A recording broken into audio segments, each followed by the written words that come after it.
Have you ever wondered how such a grand empire like Rome, which dominated 3 continents and built one of the most powerful economies in history, simply collapsed?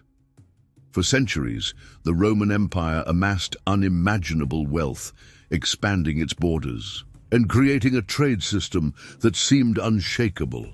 But then something went wrong. Terribly wrong. Inflation skyrocketed, currency lost its value, and corruption drained the state's treasury. Suddenly, Rome faced its first great financial crisis, and its collapse was only a matter of time.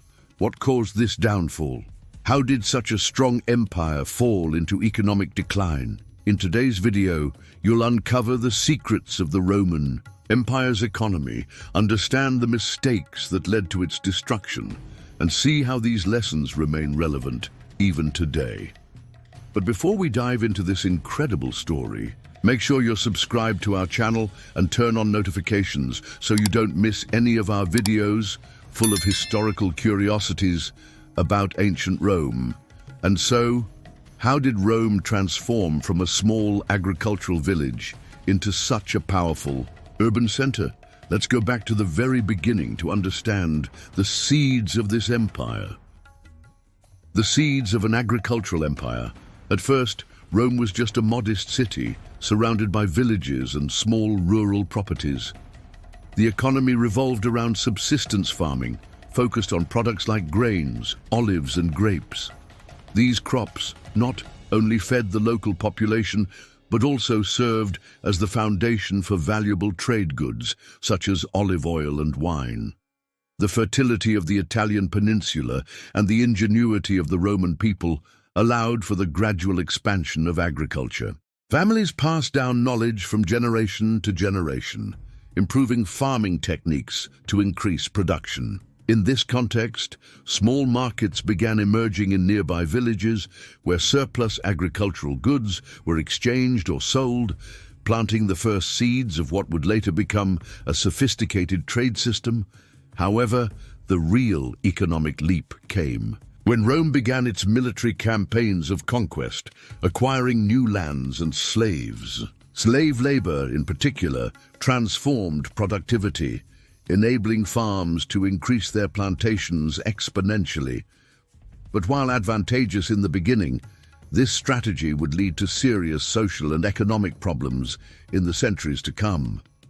Now that we understand the foundation of Rome's economy, we need to see how these small farms evolved into a bustling commercial capital.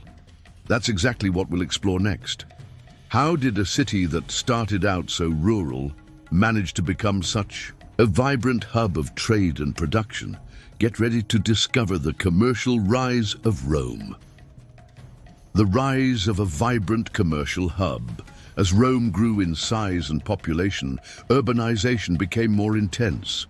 New streets emerged and marketplaces became key centers for trade. During this period, the capital started receiving large amounts of products from neighboring regions, especially metals, ceramics, and everyday artifacts. This influx created new business opportunities, boosting the buying and selling process. The presence of skilled artisans in blacksmithing, weaving, and pottery stimulated the creation of guilds and workshops. Over time, Rome also began attracting foreign merchants, fascinated by the chance to sell in such a vast market. This movement was crucial for economic diversification as the city expanded beyond agriculture and began producing and trading goods of higher value.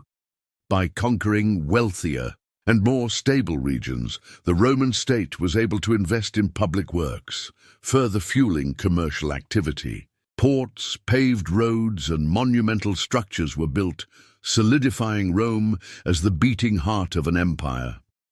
The strength of this commercial center would shape, to a great extent, the economic and political future of the region, paving the way for what lay ahead. Have you ever wondered how this commercial boom shaped the fate of an empire? Leave your like now so we can continue bringing you impactful historical stories like this. Now that we've seen this early growth of commerce, let's explore an essential ingredient of the Roman economy: Grain, the resource that nourished both the population and the legions. Why did wheat and other cereals become so strategic for the survival and expansion of Rome? Let's find out now. The crucial importance of grain. The driving force behind Rome's economy was always tied to a stable food supply.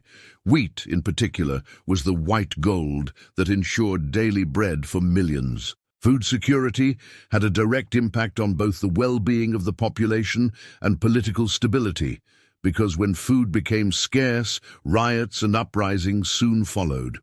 To guarantee this supply, the state purchased or requisitioned grain from producers to distribute among the poorest citizens and sustain the legions spread across the empire.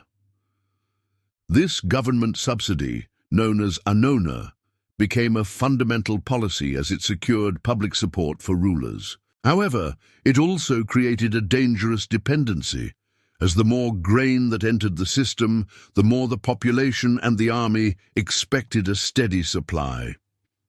This critical need for cereals is why fertile provinces like Egypt and parts of North Africa gained privileged status. Without the constant supply from these regions, Rome could not keep its population fed. As a result, grain transport routes became a vital lifeline for the capital, requiring constant protection against pirates and political threats. We've talked a lot about the importance of grain and the need to supply the city. Now, let's see how this hunger for resources fueled the expansion and conquests of the Roman Empire. When the demand for supplies becomes overwhelming, how does an empire secure abundance?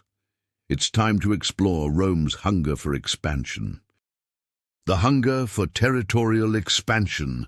Roman conquests were not always driven purely by political ambitions or military glory. The pursuit of fertile lands and wealth was a major factor behind expansion. Take Egypt, for example. After the defeat of Cleopatra and Mark Antony, the region became Rome's primary wheat supplier. Without these harvests, food security would have been seriously compromised. This was also the reason why Rome expanded into regions like Sicily and parts of Gaul. Owning these lands meant securing surpluses of grain, wine, olive oil, and precious metals, all of which fueled the imperial economy.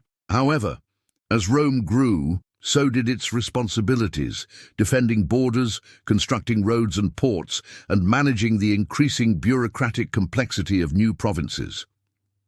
Augustus, Rome's first emperor, understood better than anyone the importance of protecting supply routes.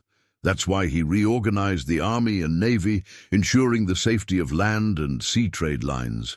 And while this effort was costly, it was indispensable for sustaining Rome's ever-growing economic machine.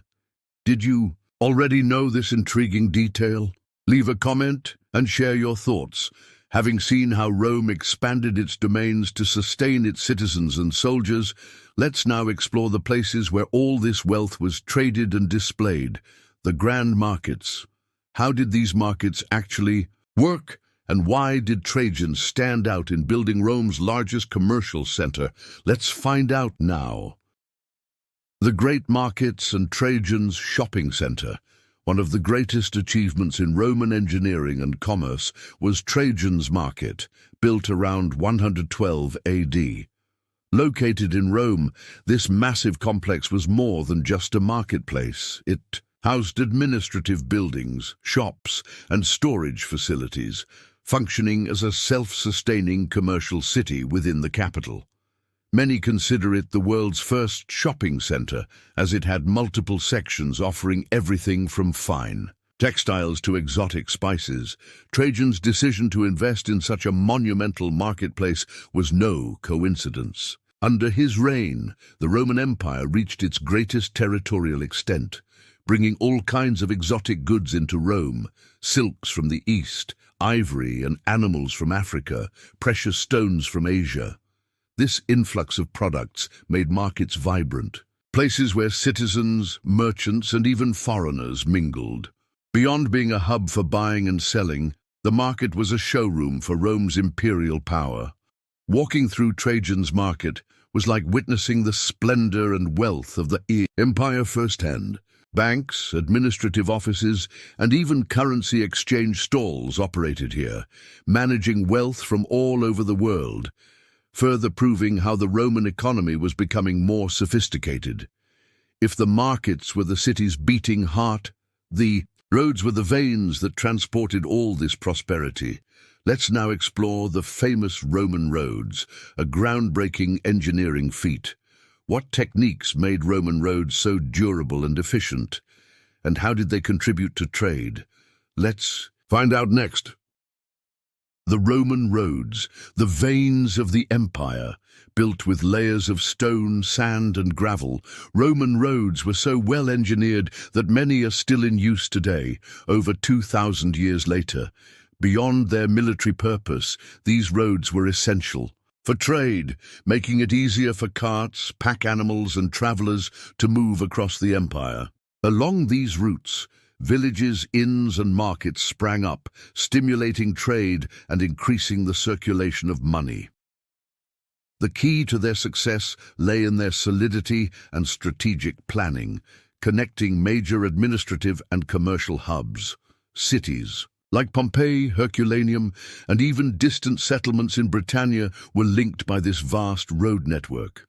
Thanks to these roads, Rome could efficiently collect taxes, send orders, and transport goods, strengthening the empire's control over its provinces. However, there were limitations. Transporting heavy loads by land was slow and expensive because it depended on animal power and was subject to terrain and weather conditions. Still, without these roads, internal commerce would have been much weaker. They set the foundation for Rome's next major logistical revolution, maritime trade on a massive scale. If you're enjoying these insights into Roman roads and want more videos like this, share this content with your friends. It helps us reach more history lovers. Now let's set sail and explore how maritime routes boosted trade and wealth circulation across the Mediterranean. Was sea transport more advantageous than roads? Discover how the Romans dealt with piracy, storms, and still made huge profits. Maritime routes, sails, winds, and wealth. Unlike land routes, using the sea to transport goods had a major advantage. It allowed for larger shipments at lower costs and in less time. However, pirates and harsh weather conditions posed serious threats. It was Emperor Augustus who first established a permanent navy to protect Rome's vital trade routes. In the Mediterranean, a single navigation mistake or storm could destroy entire shipments of grain, olive oil, or even precious metals. To reduce these risks, ships traveled in convoys and docked at fortified ports. Key port cities like Ostia and Puteoli became distribution centers, from where goods were shipped to Rome and other parts of the empire. But during times of economic prosperity, maritime trade turned merchants into powerful magnates. It was common for wealthy Roman families to invest in ships for importing exotic goods and exporting Roman-made products. This dynamic maritime economy reinforced Rome's cosmopolitan character, making it a cultural and economic hub where people and goods from across the ancient world converged. With so many goods moving across land and sea, how did the Romans keep their transactions organized? Let's uncover the importance of currency minting and the Roman monetary system next. Have you ever thought about how currency could be a tool of political propaganda? Learn how the Romans mastered this art. The power of money, propaganda, and control. From the Republic to the Empire, Rome developed a highly sophisticated monetary system using bronze, copper, silver, and gold coins. Each piece was strictly standardized in size, weight, and value, reinforcing imperial authority across the empire.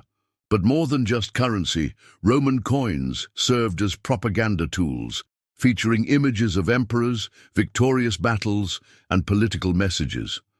The symbolic power of these coins extended beyond the empire's borders. They circulated along trade routes reaching as far as India and the Far East, becoming highly valued for their metal content. Currency control also helped regulate taxes and pay soldiers, ensuring a minimum level of economic stability in such a vast and diverse territory. However, as centuries passed, the growing costs of wars and administrative expenses led many emperors to devalue coins or even adulterate their composition.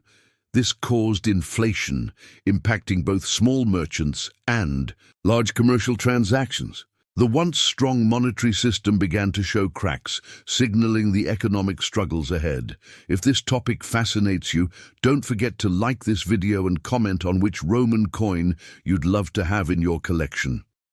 Now that we understand the crucial role of money, it's time to examine the cracks in this economic giant, leading Rome into one of the biggest crises in its history. Why did such a well-structured empire start to fall economically? Let's analyze the forces that shook Rome. Cracks in the economic system. As Rome's territories expanded, effective control and administration became massive challenges. Governors, senators, and corrupt officials siphoned off resources, while public infrastructure, such as roads and aqueducts, required constant maintenance. Tax collections skyrocketed to sustain the military and bureaucracy, placing a heavy burden on the population. At the same time, agricultural productivity declined. Many small farmers went bankrupt due to high taxes and competition from large estates that relied on slave labor. This forced entire families to migrate to cities, increasing unemployment and social instability on an unprecedented scale. Inflation delivered the final blow. As coins lost value and certain key products became scarce, prices soared. Political instability worsened the situation, with emperors rising and falling in quick succession, while military uprisings further weakened Rome's economy. These were the warning signs of an empire on the brink of collapse. We're reaching the climax of our journey, understanding how everything crumbled while also uncovering how Rome's economic legacy still influences us today. What was left behind after the empire fell? And how does this lesson apply to today's world? It's time for the grand conclusion. The final decline and a legacy that remains. Between the 3rd and 5th centuries AD, a series of economic, military, and political crises pushed Rome into an unsustainable situation. The division of the empire into eastern and western halves, barbarian, invasions, and the loss of control over major trade routes steadily eroded Rome's once solid foundations. By 476 AD, the fall of Romulus Augustulus marked the official end of the Western Roman Empire.